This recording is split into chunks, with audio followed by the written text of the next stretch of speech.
Yo, what's good, y'all? Your boy Justin Henry here, and I got a special guest with me, my man LaQuan Jones, man. Y'all already know I'm Real Deal Fantasy, my man. Popping in, showing out. What's good, bro? What's good with you, man? I'm glad we got a chance to finally link up. Like, bro, we be in the fancy streets just head nodding. I see you over there. All right, bro. I see you over there grinding. But, like, bro, it's time. Like, bro, we had to link. Had to link, dog. And you know what? I think for people that don't know about you, I want to give them a quick intro, especially if we're going to be, we planning on doing some joint content. So I wanted to get to know you a little bit because, I mean, I ain't trying to toot your horn or nothing, but you a heavy hitter in these fantasy streets, bro. People know you, you know what I'm saying? So give a little bit of insight about who you are, man.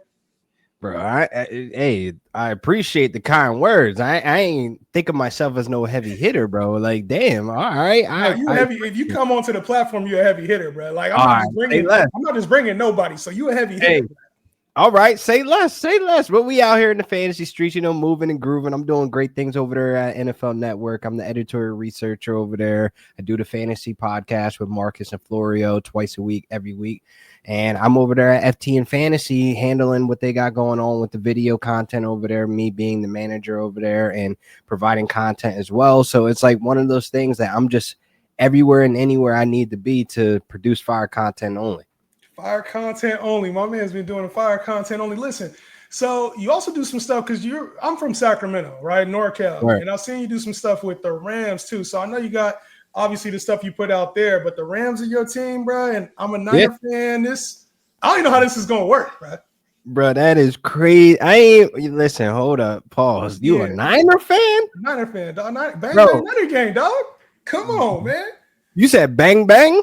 Bang bang Niner gang. I don't want to hear nothing. I don't want to hear nothing. I don't want to hear it at all. I don't. Blank. where the Super Bowls at?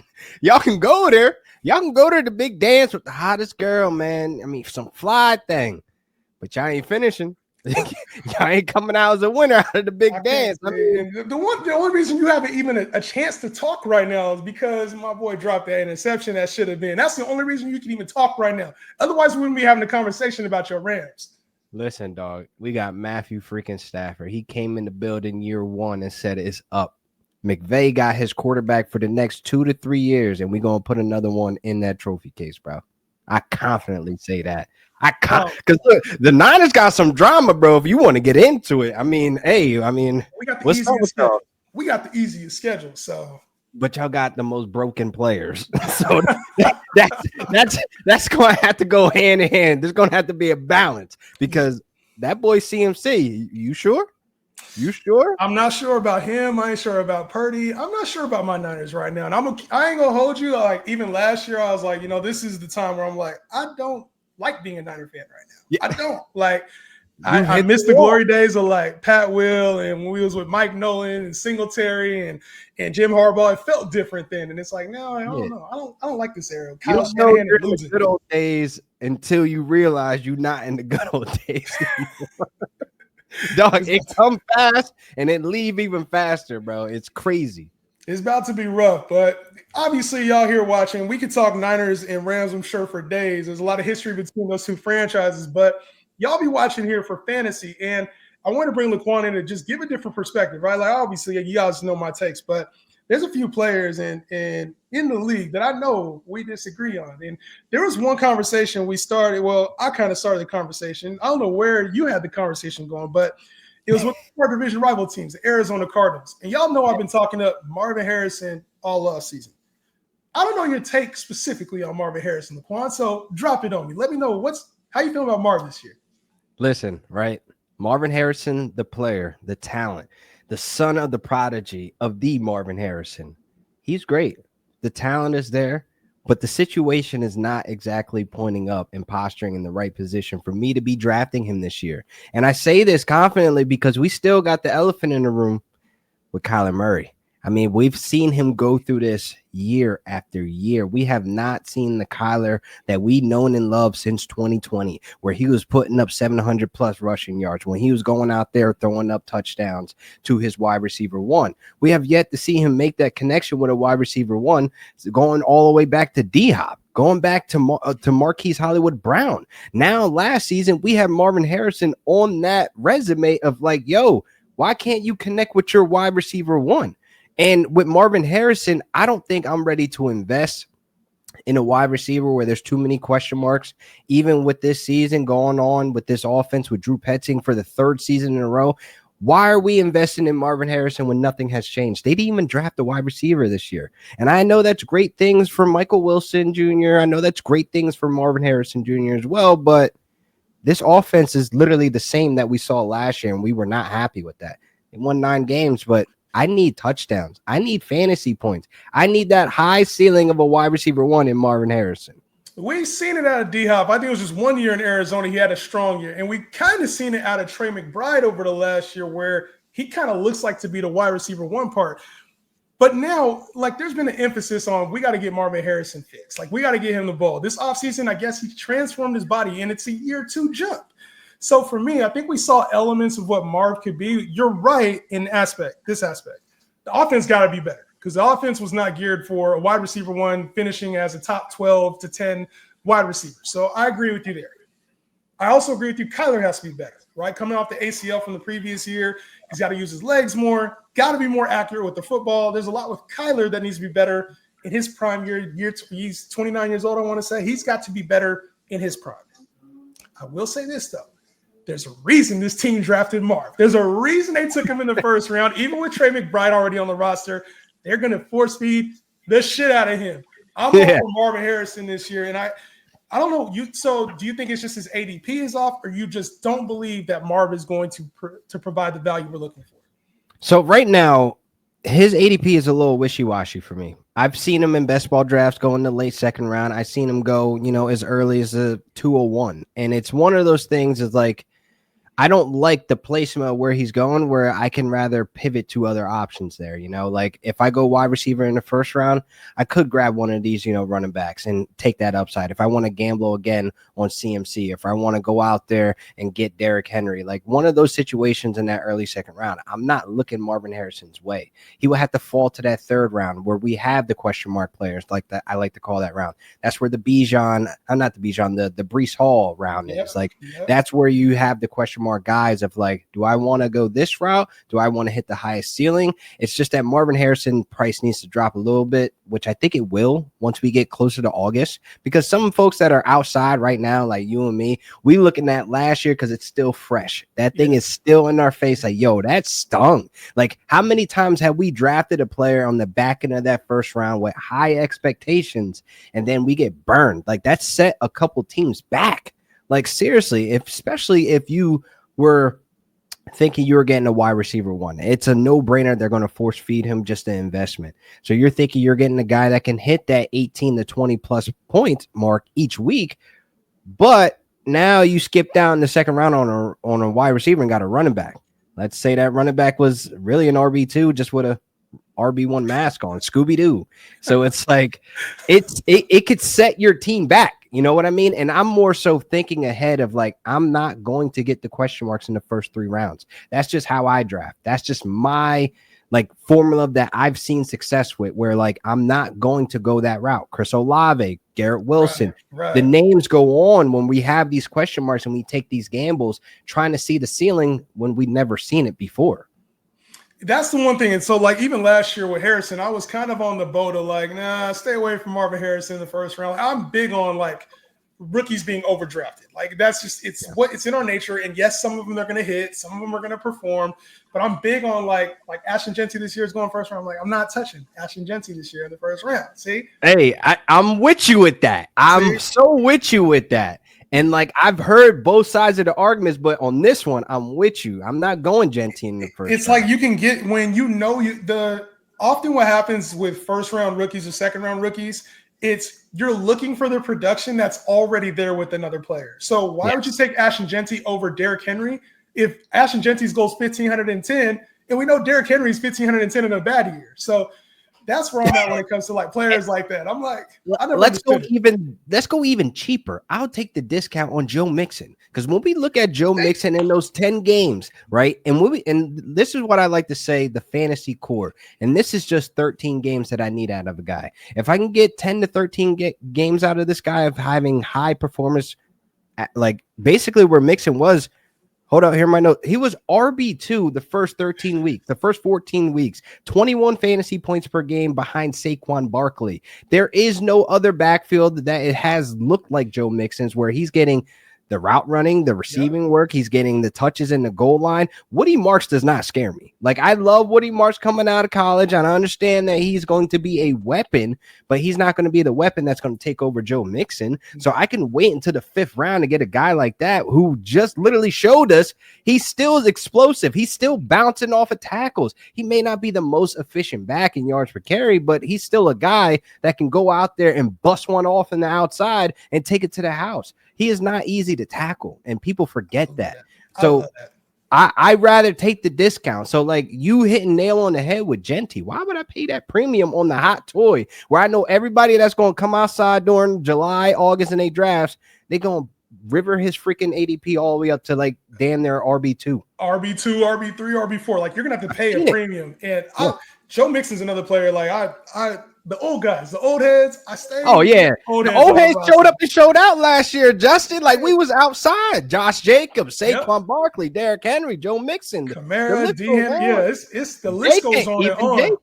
JK Diamond. There is an old head from your team that did not show up, and I was expecting him to, and that's Cooper Kupp.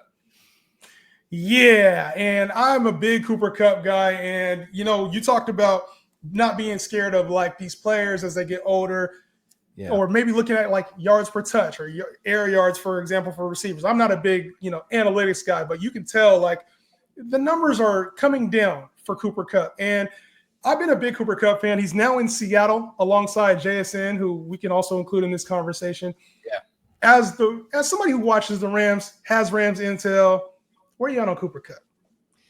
Listen, man, Kupp, first of all, that's my guy, man. Like it kind of stung a little when you see the production, you just see it sliding down. And with Kupp in Seattle right now, this is part of those question marks. It's more so we know Kupp ain't going to hit that perimeter like he used to. This ain't 2018. This ain't 2019. I mean, JSN, most of his production came out of the slot last season. So it's like, are you going to move JSN outside primarily? And if you want to be versatile and kind of just have them swap, I don't think that's going to be productive for Sam Darnold. I don't think that's going to be great, for MVS, who's going to be stretching the field over there. It just seems like the offense doesn't have an identity yet. And to invest in Cooper Kupp, you're drinking the Kool-Aid of like, all right, well, he has a chip on his shoulder. We've seen him play at a high level, but the numbers and the tape, I mean, me being a fan, have seen him kind of decline in performance, and I've seen his performance decline to where he limited the playbook. And I think that's kind of what happened with the Rams and the exit with McVay and everything else is we're ring chasing right now. So we trying to get a bowl. But, Cooper Kupp's like overall production just dropped as a deep threat, as a guy that usually is sneaky in the red zone, then create that separation. He kind of failed in that department where we suffered in the red zone. So you're getting a product now over there for fantasy rosters where he could be a flex, but then it's like, is this going to be a flex play that you'll trust week to week to have the volume, to have the production, to find the end zone, So that's kind of where I'm at with it. So it's funny because they paid him, right? He gave him a 3-year deal, and I'm like, he got paid decently, right? I think it was almost $20 million a year he got paid. Yeah. So you pay him to be at least a 2, back in 1 for a lot of teams.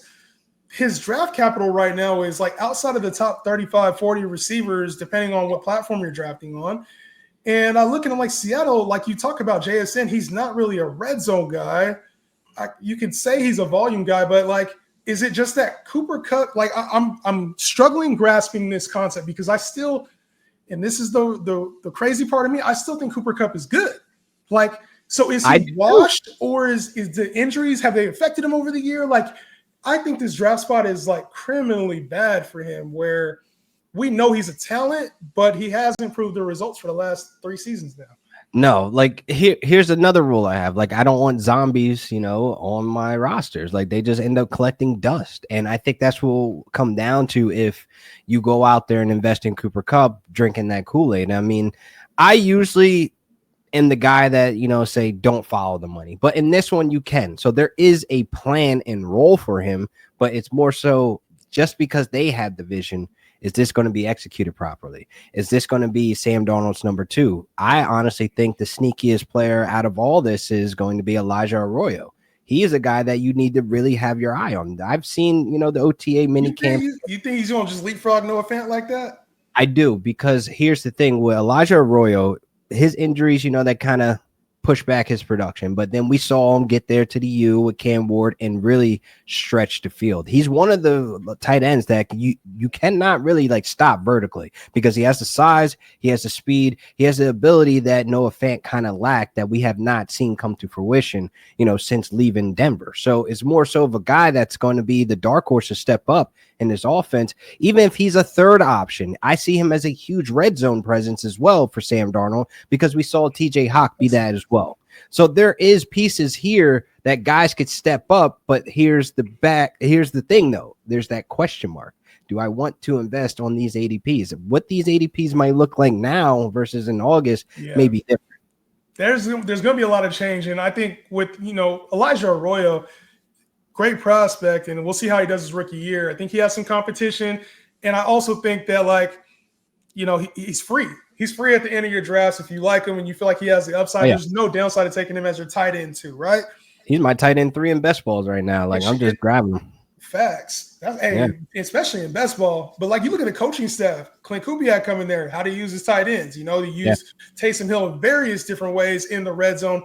But I look at the receiver conversation, and we were talking about Cooper Kupp. JSN's going as a top 12 receiver as well. And that's the part that I can't get with the Seattle. I feel like the disparity is too big right now. JSN to me does not belong in the top 12 conversation, even based off of what he did last year. And you get a quarterback, maybe it's a lateral move at quarterback, Darnold and Geno. Maybe. You get an offensive coordinator upgrade, but you bring in very similar competition now with Cooper Kupp. I'm not sure how to take this Seattle offense, because you also got Zach Charbonnet and Kenneth Walker in the backfield. Kenneth Walker, we're assuming, is going to take this Alvin Kamara role.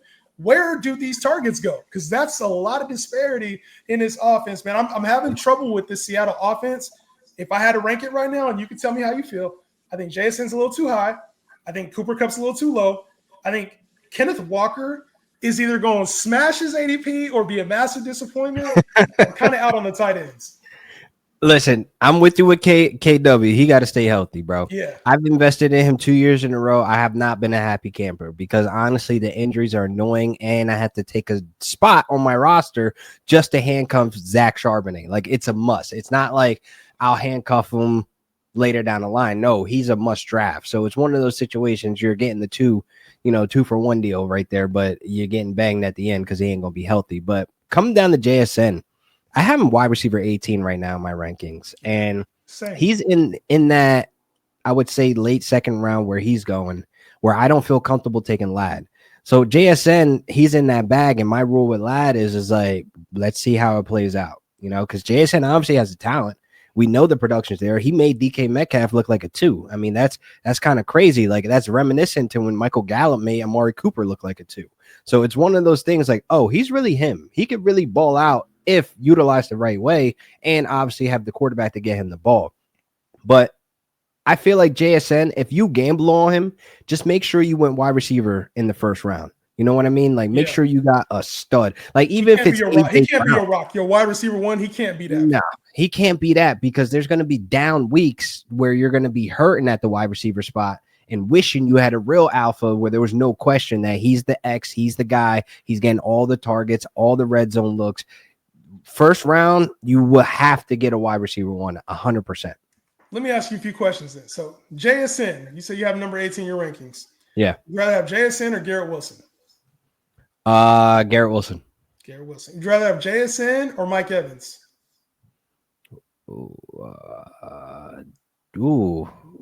This one's hard. You know why? Because it's the injuries with Mike Evans, and Liam Cohen ain't there no more. Yeah. But I think I still would rock with Mike. I'm with Mike. All right. JSN or Ladd McConkey? JSN. Ooh, okay. I like that. JSN or Davante Adams? Davante. See? And that's hold on. No cap. No cap. And the only reason why I'm getting Davante, though, is because this offense right now for the Rams are looking at a higher ceiling when it comes to the passing touchdowns. So I think, more so it could come down to Puka might have more receptions, but Davante might have more touchdowns. So I'm still going to rock with him as one of the guys I'll get. Yeah, and I think Davante's about to go crazy. I think he's going to have like a Mike Evans type year, 1,010, and it's going to come at the expense of Puka Nacua. I think Puka Nacua is going way too high in drafts right now. I think I agree. he's going as like a top 5 guy. I think he's outside of my top 7 receivers right now. Right now, he dropped in my rankings as of like last Saturday because I really had to think it out. Like, if I'm sitting at that 105 spot, do I not take CD here? Like, do I take Puka? No. Like, I obviously take CD, right? Because I'm more fearful of Puka disappearing in some games, And that's my biggest fear too with his injuries and everything else. But he is going way too high. And this is me as a Rams fan, like a little too high. Hey, I ain't gonna lie. I thought I was gonna get a different answer. Are you surprised? Nah, because I ain't gonna hold you, man. 2 months ago, before Davante came, Puka was my 101.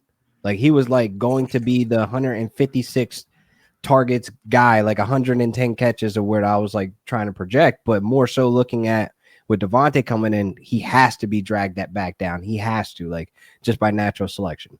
Yeah, and I think with him, it's like everybody wants to see the growth and development of Puka, but I'm also to a point now where I'm like, I know what kind of impact Davante has, and he's still an elite receiver. And until he proves to me otherwise, because when he came into the same room with Garrett Wilson, it looked like a whole different Garrett Wilson there. Davante clearly took over, and you can say it's Aaron Rodgers, but he's now going to play with another potential Hall of Fame quarterback in Matthew Stafford, and Stafford already looking like he want to get him the ball. Listen, first of all, here's the difference between Matthew Stafford and Aaron Rodgers. Matthew Stafford's still a gunslinger. He is still slinging that thing across the goddamn field. This ain't no Aaron Rodgers hustle back with a broken collarbone trying to throw it back. Like, that's not him no more. It's been 3 years since we've seen Aaron Rodgers play at a high level with any type of jersey on. So I'm good. I really think Davante Adams is in for a huge year, but we got to keep that on the hush for the folks that's just coming outside right now. Yeah. If that ADP, bro, if that ADP creeps up to the back end of the first round, I'll be highly upset. Yeah, it's been tough seeing him outside. I've seen him outside the top 20 in a couple of rankings. I'm like, that's fine. Nah, retweet them joints. Keep them joints going. Keep them joints going outside. Oh, okay, yeah, yup. Yep, thank you. We bring home the gold this year. Speaking of quarterbacks, where are you at with quarterbacks? Because obviously, like, I think Stafford's going to have a crazy year. He's going outside the top 20. But where are you at when it comes to the quarterback position? Because there's various people, right? And in this industry, we get a lot of you have to do this or you have to do that, right? It's you have to take quarterback early or you have to wait on quarterback or your quarterback needs to have rushing. Your quarterback shouldn't have rushing for balance. Where are you at with the quarterback position? Is this a position you tack early? Do you have a certain type of quarterback you draft? Talk to me.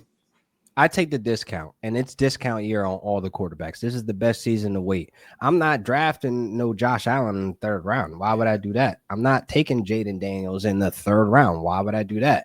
Where I could just wait until the 9th round and cop me a Bo Nix, who has the same rushing upside as the guys I just – what you mean? That boy put up 400 yards, and it ain't like he was out there running for his life. That boy is mobile out of that pocket. I just dropped a tweet today, actually, about Bo Nix, and here's the crazy thing about it. He joins a rare air of guys like Cam Newton, Josh Allen, Lamar Jackson, Kyler Murray, of guys that can keep that production, that rushing production from their rookie year to their 2nd year. Those are the only guys to do it twice. So it's like one of those things where I'm looking at, okay, he's constantly moving around in that pocket. 61 designed rollouts. That means that he's constantly moving in and out, and he's one of the best throwers on the run. You have an offense that's literally built around him where you have Sean Payton all bricked up about RJ Harvey and Pat Bryant. So I'm believing in this vision right now that Sean Payton is drawing for us for Bo Nix. That boy had 34 touchdowns last year. That is slept on because honestly, you have the Jaden Daniels and then the Caleb Williams expectations, but Bo was sitting right there. He finished as a top 6 quarterback last year, and people ain't talking about that enough. He is going now as the quarterback 8 or 9, where you have guys like Patrick Mahomes going before him. He's going like pick 42, Bo going at 98. Why? That is wild. Now, I think where he goes is the difference, but I'm not a believer in Bo Nix, and I think that's one of the things is you have so you ain't a Bo lever. I'm not a believer. Just you gotta talk to me, bro. What's up with Bo? I'll talk to you about it. And I think that Bo had some spike weeks last week, which were very concerning. He had some spike weeks and he had some low weeks. And there was a lot of growth over the year for him, but it reminds me a lot of CJ Stroud that year before, where the offense doesn't need him to tick. And I think I would rather take a quarterback that the offense needs him in order to tick. You talk about a Dak Prescott for me, who's going way after Bo Nix. Give me Dak Prescott at a discount. Give me Justin Fields at a discount. I'm looking for heavier discounts on players. And like you talk about a Patrick Mahomes, I'm still taking Pat over him. And I might get a discount. See, I might get a discount on Pat Mahomes this year. What discount for what? What? He getting all his guys back. Rashee Rice is back. Obviously, Worthy's coming off of another year of growth. You get Hollywood Brown back. Kelsey's in for his best year ever now. Like now that he's in shape in his final year, bro. I'm drinking the Kool-Aid out there, bro. Because KC offense, I think, is going to be a little bit slept on this year. But give me Pat Mahomes over Bo Nix. Nah, can't do it. I can't do it because I think more so looking at this offense, you're banking on Hollywood Brown, say the name again, to stay healthy, who has not been healthy since he's been in a Ravens jersey, my guy. Ain't no way I'm banking on that for Patrick Mahomes to have a better season than Bo Nix. And then Rashee Rice, I'll give you that because that boy a dog because I actually have him ranked right ahead JSN. So they're right there. Yeah. That boy coming back. You seen the video? They say, hey, I might have to tweak that Rashee Rice ranking because everything it sounds like he's gonna be healthy this year. Bro, he is coming back for a vengeance. It looks like he is about to be him again because I know you remember how he started the season. That boy was looking like he was wide receiver 1. Yeah, I was a little too harsh on him last year. I was like, oh shit, I got to change my whole. I was too. I was too.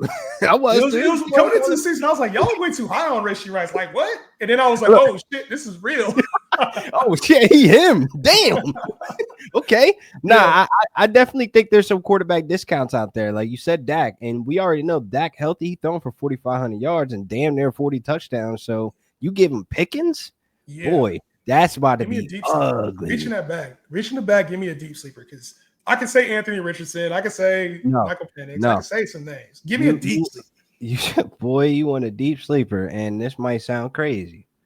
Oh shit. The deepest sleeper is Russell Wilson. And I say this because a lot of people don't even have him on the radar to be a fantasy viable quarterback. I do, especially in Superflex. You give him Malik Neighbors. Look, last season with the Steelers, cool. Pickens, the connection, but there was no other weapons. At least with the Giants, he has somewhat of a running game. He has Malik Neighbors, who's in that tier of conversation when we talk freak athlete. It's Justin Jefferson, Jamar Chase, Puka Nacua, and Malik Neighbors. So you feed him the QB proof, no matter if Russell goes out there great or not. But I'm banking on them wanting to stretch the field a ton with Malik Neighbors because he is leaving guys looking stupid. Those defenders are looking crazy on the perimeter. So you give him a guy that's one of the most accurate deep ball throwers since he's entered the league. Boy, this is one of those things like, all right, I'll take him as a QB2 or in Superflex, he'll be a QB3. He'll sit on my bench until I see life. But he could be a guy that can end up being ranked somewhere inside that top 15 with Malik. It's so tough because you talked about all the quarterbacks at a discount this year. It's like, who am I ranking him over? Because that's the part I have with Russ is there's no doubt in my mind he's probably going to be a top 24 guy, but you have to rank him over like the upside or the stability or the like. You have to rank him over like guys like you would have to rank him over guys I would say like Bryce Young. And like that looks nasty, right? That kind of looks nasty. You would have to rank him probably close where Sam Darnold is or like CJ Stroud. Like you would have to put him in that bag tier. It'll look disgusting, but I think that's kind of where he'll probably live. Nah, because with Dable, like obviously Dable, a quarterback whisperer, right? But you also bring in Jameis Winston. You also bring in Jackson Dart. Like Russ doesn't even have the comfortability that he did last year when he was having to go through stuff with Justin Fields. Because, and he don't have the weapons. So, I mean, you got Malik Neighbors, but what else do you have? You got a bunch of like second and third round receivers that never panned out. To me, and tight end is mediocre with Theo Johnson. Like the run game is kind of mediocre. You gonna throw mid on him? Chill. Chill. Oh my gosh, he like Theo, he the middle child, so he I ain't say mediocre, I like him. I ain't say I like him. I'm just saying, just chill. Let him cook. All right. He mid for fantasy. For fantasy. There you go. For fantasy purposes, Yeah. he mid. I don't know the guy. And I know he's an NFL player. Because I did that with Damian Pierce before. I don't know if you remember that. I went down with the ship. I'm still a Damian Pierce stan. I don't give a damn. I stare somebody right in their face and tell them to draft him. Because look, he's my desperation of where, like, I hope in some leagues where I have the kick return yards, you get a little points off of that. Like, Damian Pierce is a dog now. Yeah. He's a dog, but it's like, I think maybe that's a conversation for another day too, is fantasy versus real football. Because I've had this conversation and like, I think there's a hot take era. There's a fire take era. Like there's a lot of, you have to say stuff sometimes for views. And like Damian Pierce, I've talked about this on a number of episodes already, but like that's a player, obviously you liked him. I didn't think he was good for fantasy. And I caught a lot of flack for kind of speaking out about that. And maybe not the nicest way, but it's like to call Theo Johnson mid or to call any player mid, or like, it's never about the player NFL wise, because they in the league. It's the fantasy points, man. Because you on my roster, I signed you to perform so I can win. So it's like that's why I'm coming with so much heat towards you. Hey, I ain't mad at that. Mad at that. What else you got popping, man? Let the people know. Word, man. Look, I got the cheat sheet airing tomorrow, 10 a.m. on the West Coast, man. Check us out live. Me, Marcus, and Michael Flory over there. We just going to be chopping it up, basically reviewing the movie I just watched today, Extraction 2, which is one of the movies I didn't even know existed during the COVID era. But, Chris Hemsworth, he did his damn thing in that movie. But, man, obviously, FTN Fantasy, man, I'm there every single week dropping content, man. You guys follow me at Real Deal Fantasy on all social media platforms. Hell yeah. And you'll be on the channel more. We'll have to definitely link up on this a little bit more often, man. But yes, sir. We're gonna be talking. No, ain't no way I'm be a believer, bro. There's some players I just ain't on. Like Puka's been one of those players. There's a few guys that I have that just ain't J Hen. No, we gonna rap more. We got to. Until the next one. Peace out, y'all. Peace.